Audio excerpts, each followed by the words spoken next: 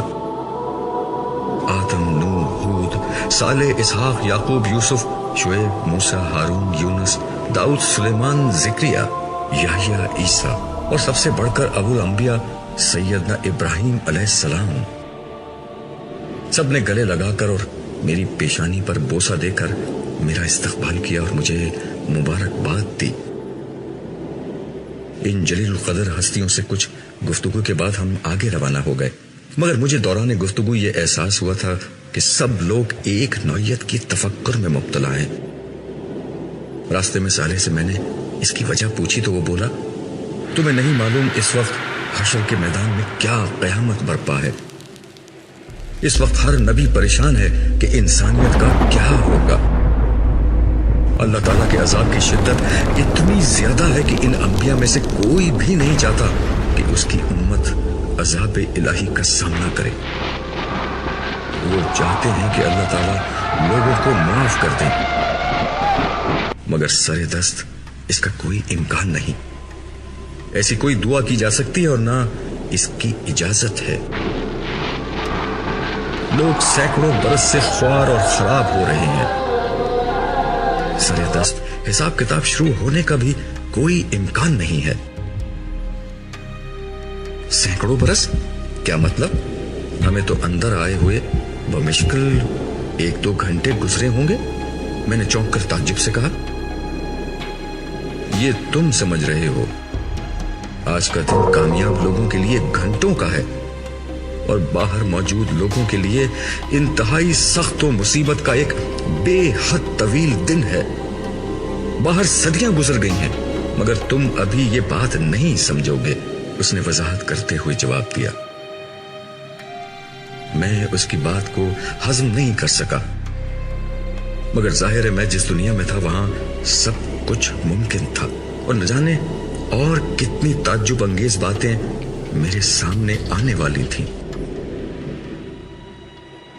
صحابہ کرام اور مہاجرین و انصار حلقہ بنائے ادب و احترام سے بیٹھے تھے۔ امت محمدیہ کے اولین و آخرین کی بھی ایک بڑی تعداد موجود تھی۔ شمع رسالت کے ان پروانوں کے بیچ رسالت باپ سر جھکائے تشریف فرما تھے صلی اللہ علیہ وسلم۔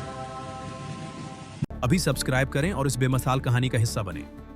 آپ کا ساتھ ہمارا حوصلہ، بیل کا بٹن ضرور دبا لیں تاکہ بر وقت ایپیسوڈ کا نوٹیفیکیشن مل سکے۔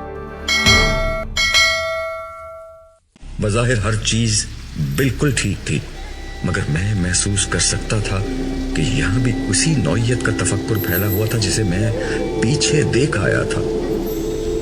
رسول اللہ صلی اللہ علیہ وسلم بارگاہ احدیت میں دعا کر رہے ہیں۔ ہمیں بیٹھ کر انتظار کرنا چاہیے، صالح پچھلی نشستوں کی طرف بڑھتے ہوئے بولا۔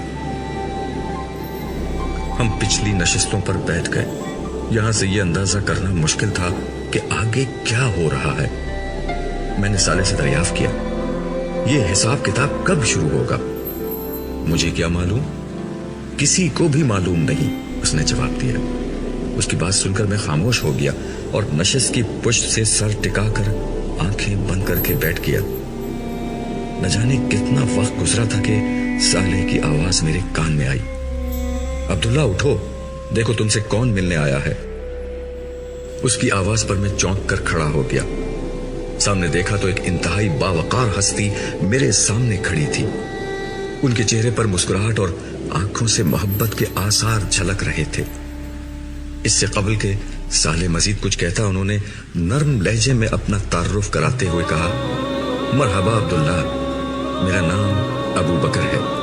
رسول اللہ صلی اللہ علیہ وسلم کی طرف سے میں تمہیں خوش آمدید کہتا ہوں۔ یہ کہتے ہوئے انہوں نے اپنے دونوں ہاتھ پھیلا دیے۔ میں پرجوش انداز میں ان سے بغل گیر ہو گیا۔ اس کے بعد وہ مجھے لوگوں سے ذرا دور لے کر ایک نشست پر جا بیٹھے۔ میں نے بیٹھتے ہی ان سے دریافت کیا، میں رسول اللہ صلی اللہ علیہ وسلم سے کب مل سکوں گا؟ رسول اللہ اس وقت بارگاہ عزتی میں شکر و دعا میں مصروف ہیں، تم ان سے بعد میں مل سکتے ہو۔ اس وقت بتانے کی اہم بات یہ ہے کہ اللہ تعالیٰ کی بارگاہ میں جناب رسالت ماپ کی یہ دعا قبول ہو گئی ہے کہ لوگوں کا حساب کتاب شروع ہو جائے۔ اس قبولیت کی گھڑی میں تم نے بھی ایک دعا کی تھی۔ تم دوبارہ حشر کے میدان میں جا کر وہاں کا احوال دیکھنا چاہتے تھے۔ تمہیں اس کی اجازت مل گئی ہے۔ حساب کتاب کچھ دیر بعد شروع ہوگا۔ تم اس وقت تک لوگوں کے احوال دیکھ سکتے ہو۔ یہ پیغام دے کر ہی رسول اللہ صلی اللہ علیہ وسلم نے مجھے تمہارے پاس بھیجا ہے۔ یہ سن کر میرے چہرے پر خوشی کے تاثرات ظاہر ہوئے، جنہیں دیکھ کر خلیفہ رسول کے چہرے پر بھی مسکراہٹ آ گئی۔ ایک وقفے کے بعد وہ دوبارہ گویا ہوئے، باہر بہت سخت ماحول ہے، صالح اگرچہ تمہارے ساتھ ہوگا مگر پھر بھی تم یہ پیتے جاؤ، یہ مشروب تمہیں باہر کے آلام سے محفوظ کر دے گا۔ یہ کہہ کر انہوں نے پاس رکھا سنہرے رنگ کا جگمگاتا ہوا ایک گلاس میری سمت بڑھا دیا۔ میں نے دونوں ہاتھ آگے بڑھا کر یہ گلاس ان کے ہاتھوں سے لیا اور اپنے ہونٹوں سے لگا لیا۔ گلاس ہونٹوں سے لگاتے ہی ایک عجیب واقعہ ہوا۔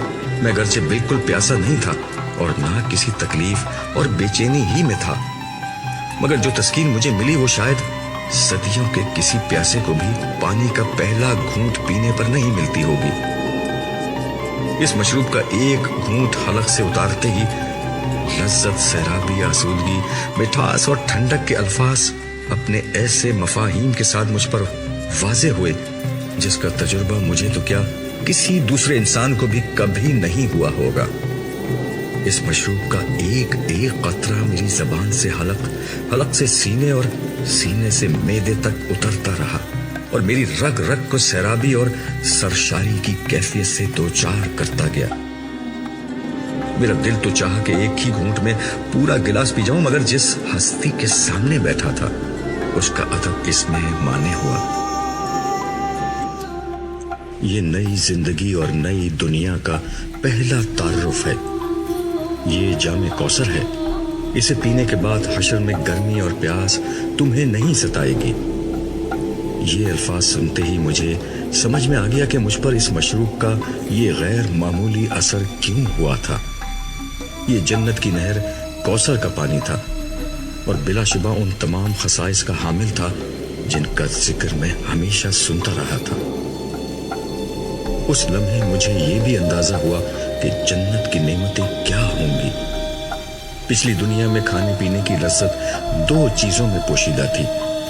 ایک یہ کہ انسان کو شدید بھوک اور پیاس لگی ہو، اور دوسرے اسے کھانے پینے کے لیے بہت لذیذ شے مل جائے۔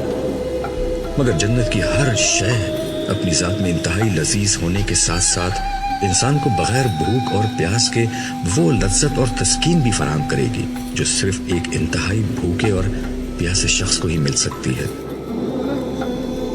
اب مجھے معلوم ہو گیا کہ جنت میں نہ بھوک ہوگی نہ پیاس، مگر اس کے باوجود انسان جتنا چاہے گا شوق سے کھائے گا، اور اس کی کوئی سیری ایسی نہیں ہوگی جو اسے گرانی اور بھاری پن میں مبتلا کر دے۔